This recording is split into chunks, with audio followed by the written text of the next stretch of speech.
Ասում են 10 եպիսկոպոսները, որոնք գտնում են, որ Գարեգին II ամենայն հայոց կաթողիկոսը պետք է գնա կամավոր հանգստի, իրենք էլ մեղավոր են, ուրեմն իրավունք չունեն նման նախաձեռնությամբ հանդես գալ։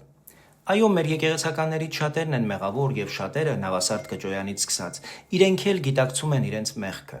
Բայց խնդրի առանցքն ուրիշ տեղ է։ Նրանք, ովքեր իրականում ձևավորել եւ խորացրել են այս սարսափելի իրավիճակը, ոչ միայն չեն զղջացել, այլ նույնիսկ չեն սթափվել։ Ստեղծված պայմաններում հատկապես ակնհայտ է, որ հայտնի տեսանյութի գլխավոր հերոսի Մայրաթորի դիվանապետ Արշակ arczepiskopos Խաչատրյանի ծառայությունը վաղուց պետք է արկախված լիներ ամենայն հայոց հայրապետի կողմից։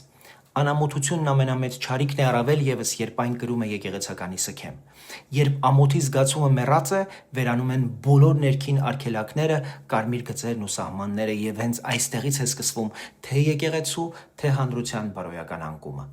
Այո, շատ եպիսկոպոսներ մեղավոր են, բայց այս 10 եպիսկոպոսը հասկացան, որ եթե հիմա չասեն, այսպես չի կարելի շարունակել, կկործանվի եկեղեցին։